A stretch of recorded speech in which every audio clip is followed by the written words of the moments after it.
Good evening again, and I want to welcome all of you to the NEOC briefing, the third one for the day, where we update you on the Hurricane Tammy and its progress in relation to St. Kitts and Nevis.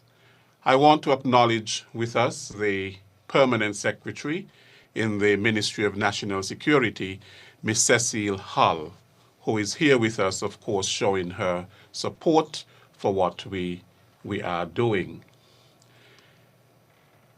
Weather is something that is dynamic. And we have been getting a lot of questions in terms of, is the hurricane coming again? What is happening?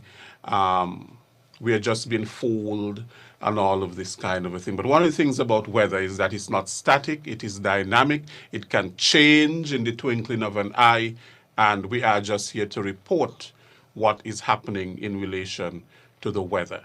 So I'm going to call our chief or senior Met officer to give us the latest with respect to what is happening with the weather. But before we do that, we want to call on Mr. Brian Dyer of the Nevis Disaster Management Department, who is going to give us his report of what is happening over there in Nevis. Mr. Dyer.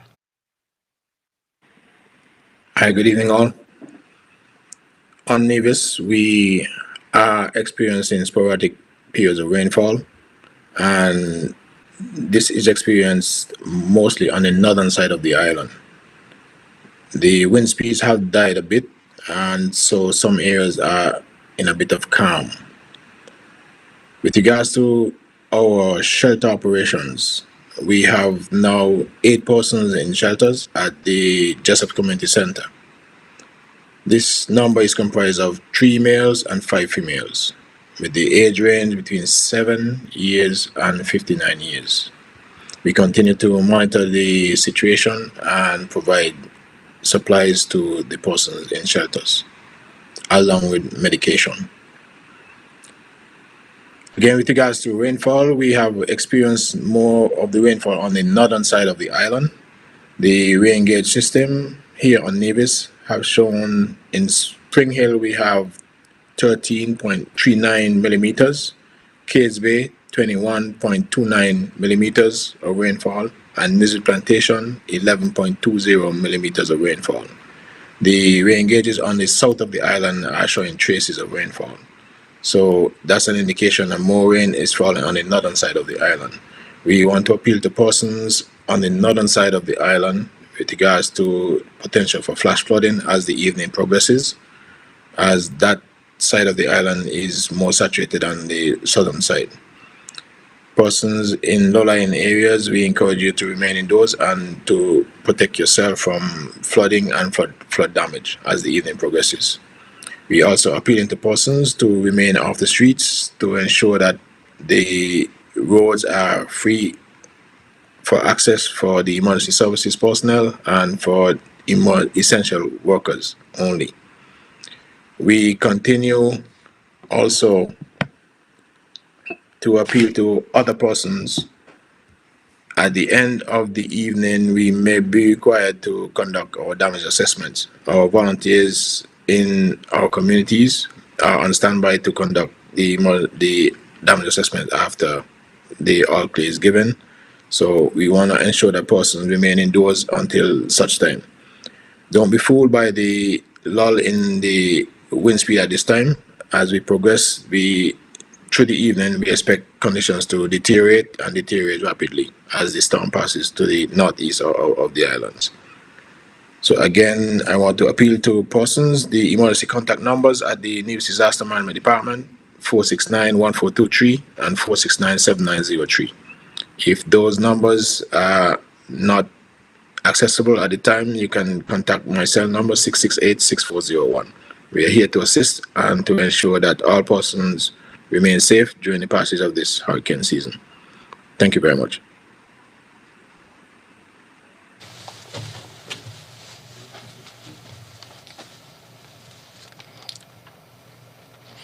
Good evening, residents. As of 5 p.m. this evening, Hurricane Tammy was located 61.3 degrees west, 17.0 degrees north, and that puts it at about 95 miles to our east. Based on the current trajectory, it's expected to move in a northwesterly direction at about 10 miles per hour, and that is expected to keep most of the tropical storm force winds away from us here in St. Kitts and Nevis. As such, as of 8 p.m. this evening, we here in St. Kitts and Nevis, we will be discontinuing the hurricane warning. Again, I repeat, the hurricane warning will be discontinued for the Federation of St. Kitts and Nevis as of 8 p.m. this evening. Nonetheless, we are anticipating additional overcast conditions to persist tonight into tomorrow, along with showers and thunderstorm. And because of that, we can see an increase in terms of rainfall activity across the Federation. There will be a heightened risk for flash flooding, recognizing additional rainfall. Significant rainfall is expected or potentially expected. And as such, we are going to be continuing to monitor the rainfall situation as we move over the next few hours. So I repeat, hurricane warning will be discontinued as of 8 p.m. because there is no longer the risk of sustained tropical storm force winds for us here in St. Kitts and Nevis. I thank you and stay safe.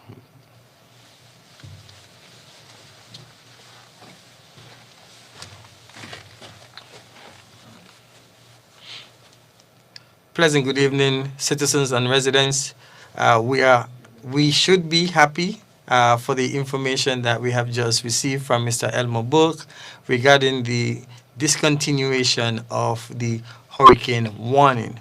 However, I wish to advise you that we will keep the NEOC activated overnight to monitor the rainfall that is expected, in particular for areas that are susceptible to flash flooding, rockfall, landslide, and also for any type of water movement.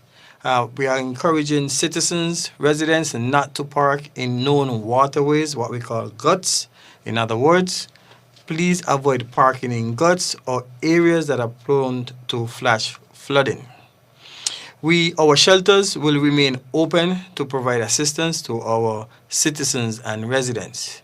Ladies and gentlemen, we would have had a great morale boost because the team has been going 24 hours monitoring, ensuring that you are safe. And the Honorable Prime Minister, who is the Executive Director of the NEOC, would have been briefing with us, spent time with us, and giving his assurance and commitment to the team here, as well as ensuring that we have the support of the federal government, in particular the cabinet, in terms of resources available to affect our response. I also want to acknowledge the presence of the National Security Permanent Secretary, Ms. Cecile Hull, who has been here throughout the day working and supporting the team in terms of the operations, administrations, and decision-making processes required. I want you to join me. I'm asking you and I'm pleading to you to join me in prayer as we should demonstrate solidarity with the citizens and residents and government of Antigua and Barbuda. I have had conversations with my colleague, Mr. Sherrod James, who is the director of the Antigua Office for Disaster Management, and he has indicated that they are feeling some effects and they will be working tirelessly through the night to guide the process in Antigua and Barbuda. In this regard, we will become the coordinating hub to support operations for Antigua and Barbuda. I would have been engaged with the executive director of SEDIMO, Ms. Elizabeth Riley, who would have been checking in to make sure that we are doing reasonably well and to, again, recommit SEDIMO's support for our region, this northeast sub-region, against the threat of Hurricane Tammy. Again, we will continue our services to you.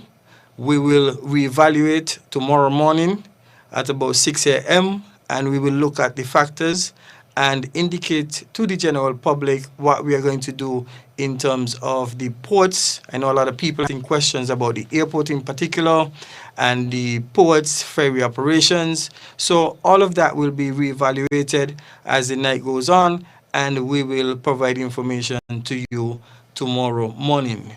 We will continue with the updates using the infographics that we share, and we will also continue to upload information on our social media platforms for you to stay informed.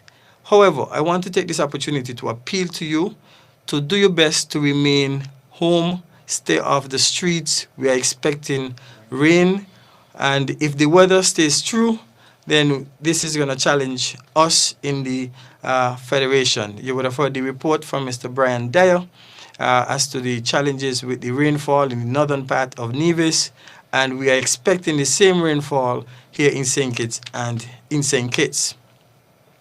Equally so, I want to again thank you, the general public, for the support as well that you have been giving us. I want to thank the media houses. I want to thank the district volunteers for their commitment, their unwavering support, giving up of their time and being in shelters, managing the shelters. So even though nobody would have showed up, at least they were there, that if you needed the support, it would have been provided to you. I also want to thank all the actors of the National Emergency Operations Center who actually gave up their time, even though they are senior government officials.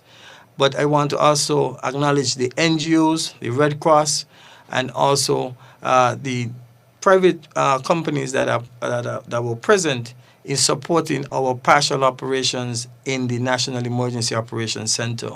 I want to take this opportunity to thank ZIZ for partnering with NEMO in sharing information. And of course, please permit me to thank Mr. Leslie Williams for his melodies overnight and, and leading us in this briefing. Thank you, Mr. Williams.